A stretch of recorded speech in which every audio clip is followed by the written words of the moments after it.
Bonjour. Aujourd'hui, nous sommes appelés à présenter une activité pratique et exploitation pédagogique d'un système pluritechnique, à savoir un système d'ascenseur d'entraînement 4Q CO3620 AM et son propre régulateur. Pour ce faire, nous allons suivre le plan suivant. Après l'introduction, nous allons présenter le système de régulation en entraînement. Ensuite, nous allons modéliser ce système, dimensionner ses régulateurs. Ensuite, nous allons faire des manipulations et un affichage des résultats trouvés. Et vers la fin, une exploitation pédagogique. Donc, objectif. En ayant sous la main le système d'entraînement 4Q, CO3620 AM et son propre régulateur universel et le matériel présent dans la salle de laboratoire, on désire contrôler le déplacement de l'entraînement d'ascenseur en étudiant la réponse à la variable de consigne ainsi qu'à la perturbation, à savoir un ascenseur vide ou une perturbation, c'est-à-dire des personnes qui montent dans l'ascenseur. Il représente une charge, c'est-à-dire une perturbation. Maintenant, la description du système. Un ascenseur de personnes est entraîné par un moteur à courant continu via une polymotrice et un banc d'engrenage. Les quatre galets identiques sont disposés sur la cabine pour renforcer la stabilité, c'est-à-dire on fait un guidage en translation. Un contrepoids, un contrepoids supplémentaire doit soutenir les mouvements. La cabine doit offrir la place pour un maximum de 6 personnes. Donc, on a soit une cabine vide, c'est-à-dire une charge, la moindre des charges, c'est-à-dire le propre poids du cabine, ou bien une cabine pleine de 6 personnes, c'est-à-dire une charge maximale supportée. Maintenant, la première activité, le rôle des différents blocs. On a le premier moteur à courant continu représente le système. Le deuxième moteur à courant continu représente la charge. Ces deux moteurs à courant continu sont identiques à excitation permanente d'une puissance nominale de 90 watts. Ensuite, nous avons un codeur incrémental relié au premier moteur et une génératrice tachymétrique pour la saisie de la vitesse avec 2 volts sur 1000 rotations par minute. Elle est reliée au deuxième moteur qui représente la charge. Ensuite, nous avons 2 entrées analogiques et 2 entrées numériques pour les signaux externes de régulateur universel. Ensuite, nous avons 2 contrôleurs 4Q pour la commande de la tension d'induit et 2 sorties analogiques pour le prélèvement du courant d'induit, c'est-à-dire les mesures. Maintenant, le deuxième bloc, il est constitué d'un écran LCD avec éléments de commande permettant de commander les paramètres de régulateur universel sans logiciel de PC supplémentaire. On a 4 entrées analogiques et 2 entrées numériques, 2 sorties analogiques et 2 sorties numériques qui sont commandées par un processeur des signaux numériques. On a une interface pour le buscan pouvant être utilisée pour relier plusieurs appareils entre eux. On a un port USB pour la communication entre régulateur universel et un ordinateur et une interface de programmation JTAG permettant de programmer le processeur de signaux avec MATLAB Simulink. Donc, ce bloc, il représente les différentes interfaces qui peuvent communiquer le système étudié avec l'extérieur, que ce soit un PC, que ce soit un buscan, que ce soit des différentes interfaces. Donc maintenant, la procédure pour caractériser le système expérimentalement. Donc il faut déterminer le courant d'induit maximal. Pour ce faire, on est appelé à identifier et paramétrer le régulateur en se basant sur le principe d'optimum, réaliser la boucle de régulation de courant et analyser les performances obtenues, identifier le système, c'est-à-dire la boucle de régulation de courant, en se basant sur le principe d'optimum symétrique, paramétrer le régulateur choisi à l'aide de la méthode d'optimum symétrique, réaliser la boucle de courant de vitesse et analyser les performances obtenues, étudier le profil de déplacement d'un ascenseur, évaluer les performances du système à vide et en réponse à une perturbation, évaluer l'effet de boucle de régulation en cascade sur le déplacement d'un ascenseur.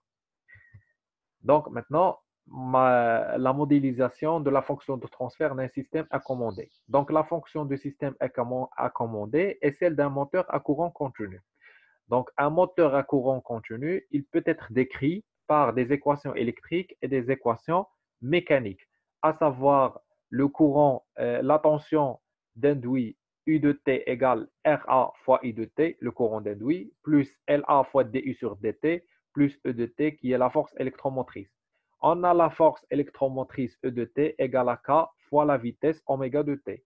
Le couple électromoteur égale à K fois le courant d'induit.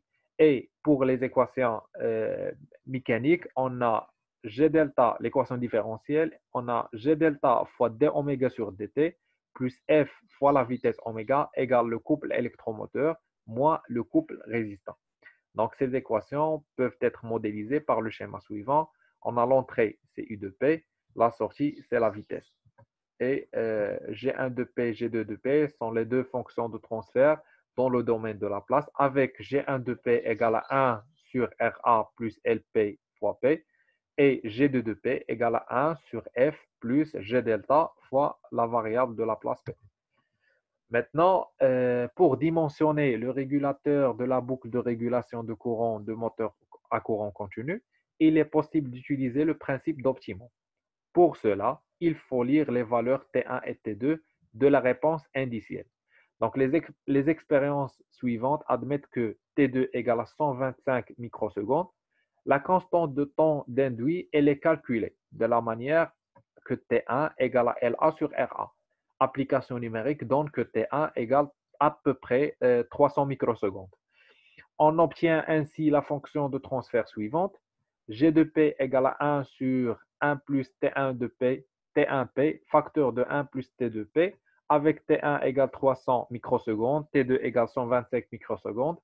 On compense par un régulateur PI, la constante de temps T1 égale TI, et on trouve l'équation du correcteur C de P égale à KP, facteur de 1 plus 1 sur TIP, avec K de P égale 1,2 et TI égale 0,3 millisecondes. Maintenant, le montage du système, c'est-à-dire le branchement pour obtenir le montage et le branchement pour obtenir le système.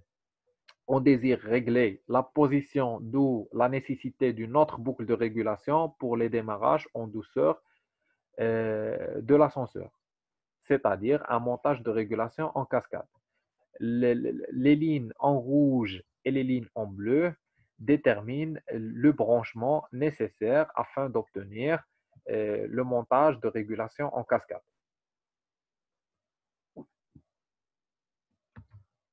Maintenant, la courbe de courant d'induit, c'est-à-dire la variable commandée auxiliaire. La courbe représentée est la suivante. On voit que le courant prend des valeurs élevées, d'où la nécessité de boucles de régulation de courant. Le courant maximal atteint à peu près 5,68 ampères. Maintenant, la courbe de courant avec et sans régulation. La courbe de courant et de vitesse sans régulation. On remarque que le courant atteint des valeurs très élevées. Maintenant, la courbe de courant et de vitesse avec régulation, euh, on a le système de commande, on peut remarquer que le courant se stabilise à une valeur constante après régulation. Maintenant, la limitation de courant, c'est-à-dire le dépassement. Donc, la valeur limite est de 30%.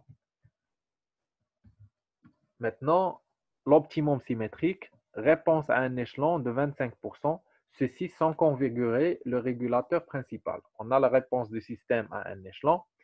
Et on peut extraire de cette réponse les deux constantes T et TI.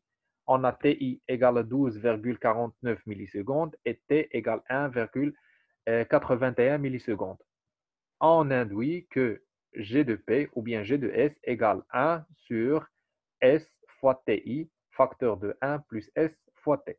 Les deux constantes sont mesurées de la réponse en un échelon de 25%. Maintenant, la réponse de boucle de régulation de vitesse après implémentation des paramètres de régulateur principal PI. On a la limitation de courant est de 30% et une erreur statique nulle. Donc, ce qu'on conclut, c'est qu'on a pu maîtriser la stabilité et la précision du système. On a un dépassement de courant qui ne dépasse pas 30% et une erreur statique nulle. Maintenant, on passe à un profil de déplacement d'un ascenseur. Le profil euh, que vous avez devant vous, c'est un profil théorique. Il est constitué d'une phase de montée et une phase de descente. Donc, étude des performances du système bouclé à vide, c'est-à-dire on n'a pas de perturbation. Et ensuite, nous allons faire une évaluation de réponse à une perturbation. Donc, le fonctionnement à vide théorique, c'est celui représenté à gauche. Le signal de commande, c'est celui représenté en jaune. Et on a la réponse du système, c'est elle en vert. Donc, on remarque qu'on a un système quasiment précis et un système qui est stable. Maintenant, le comportement du système envisage d'une variable perturbatrice constante. Par exemple, des personnes qui se trouvent dans l'ascenseur. Donc, la variable réglée, c'est elle représentée en vert, alors que la variable réglante, c'est elle représentée en jaune. Donc, on remarque que le système euh, se comporte, bien sûr, via une perturbatrice constante, se comporte d'une certaine précision et d'une certaine stabilité. Maintenant, on veut modéliser l'effet d'une perturbation variable, c'est-à-dire des personnes entrant ou sortant de l'ascenseur. On a les personnes entrant et les personnes sortant. Les personnes, lorsque l'ascenseur est vide, son propre poids est de 10%. Maintenant, lorsqu'on a des personnes qui entrent, par exemple des passagers ou bien des personnes, le propre poids de l'ascenseur augmente à 40%. Donc, quand les personnes entrent, on a des charges, un échelon de charge. C'est-à-dire, la variable réglante, on remarque que la variable réglante diverge nettement de la consigne. Maintenant, la variable perturbatrice interne, euh, un début de perturbation, peu importe interne, et la fin de perturbation, on remarque que le début et la fin de perturbation affectent la réponse du système. Maintenant, l'exploitation pédagogique. Cette exploitation pédagogique, pour la séquence, c'est une séquence de régulation et asservissement analogique S382. La séance, c'est une séance de TP, asservissement de la vitesse d'un moteur à courant continu, c'est-à-dire un système d'entraînement 4Q. Ici, vous avez un extrait du référentiel BTS électrotechnique. On a la classe, c'est BTS électrotechnique, niveau deuxième année. Les compétences ciblées sont les suivantes. Élaborer un support de formation, mettre en œuvre un moyen de mesurage, interpréter des indicateurs des résultats de mesure, identifier les paramètres de réglage, régler les paramètres, suivre la réalisation, analyser un planning, contrôler la conformité du produit, planifier les tâches, communiquer de façon adaptée à la situation. Donc ici, nous avons les compétences ciblées dans le référentiel de BTS électrotechnique. Donc, pour le niveau en deuxième année, nous avons pour l'association convertisseur machine et régulation, il faut des connaissances d'électricité générale, physique générale, des transformateurs et redresseurs, des machines à courant continu et hacheurs, machines asynchrones, convertisseurs de fréquence, et ainsi de suite. Donc, on part directement vers la section 37, c'est-à-dire les convertisseurs alternatifs, section 38, régulation et asservissement industriel. On trouve ci-dessous, pour la régulation et l'asservissement, les principes, chaîne d'action et réaction, propriétés en boucle fermée, précision, exemple de domaine analogique, formalisme de la place. Ensuite, la réponse indicielle, réponse harmonique, diagramme de Bode. Ensuite, stabilité, dilemme, stabilité, précision, correction proportionnelle, intégrale et dérivée, des critères de réglage et des applications. Maintenant, on va former notre propre exploitation pédagogique. Donc, séquence c'est une modélisation et commande d'un ascenseur à la base de machines à courant continu. Le niveau, il est destiné pour le BTS électrotechnique deuxième année. La première période, la matière ou bien le module, c'est l'association convertisseur, machine et régulateur. La durée destinée pour cette séquence, c'est 10 heures. Les prérequis sont l'électricité générale, les outils mathématiques, machine à courant continu, conversion continue-continue, c'est-à-dire des hacheurs, notion de base sur les systèmes linéaires continus. Les ressources ou bien les outils nécessaires sont le matériel du laboratoire, à savoir les câbles, l'alimentation, le système didactique, le système d'ascenseur déjà étudié, le support de cours TD et TP pour diriger les étudiants et leur montrer les objectifs de TP, qu'est-ce qui est demandé, ainsi le support de cours, c'est-à-dire les notions de base de cours prérequis, ainsi qu'un PC plus un logiciel LabSoft pour pouvoir commander le système didactique. Les compétences attendues. Donc, au terme de cette séquence, l'apprenant doit être capable d'étudier les effets de la correction cascade sur les performances d'un système et de choisir un correcteur et mettre en œuvre une régulation pour répondre à un cahier de charge donné. Donc, on parle ici des lois générales d'électricité, la transformée de la place, la résolution, les lois, les outils mathématiques, à savoir les résolutions des équations mathématiques, les équations différentielles, notion de base sur les machines à courant continu et les hacheurs, les chaînes de régulation, le diagramme de vote, ainsi de suite. Donc, euh, comment doit être le déroulement de cette séance finalement.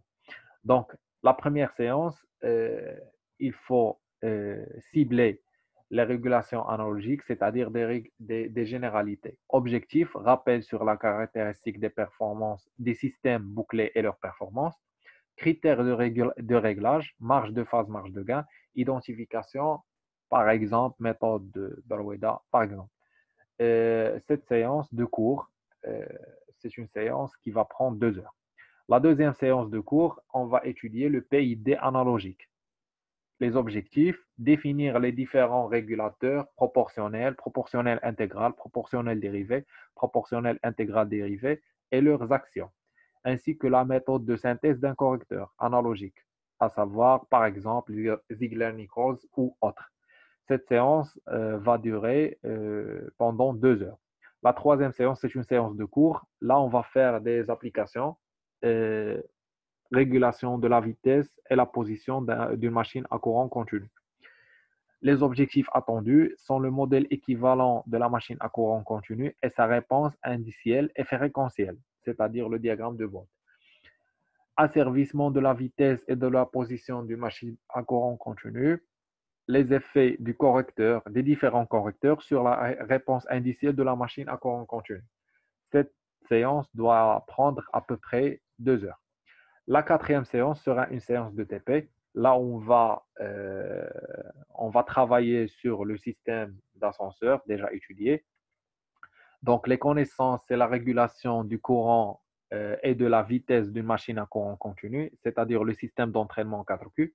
Les objectifs attendus sont étudier l'effet de la correction en cascade sur les performances du système, la synthèse du correcteur, par exemple proportionnel intégral, à l'aide de la méthode de l'optimum pour suivre un profil de vitesse, réaliser la régulation de courant en boucle interne, réaliser la régulation en cascade, vitesse et courant, mettre en œuvre les correcteurs PID pour répondre aux exigences imposées par le cahier de charge.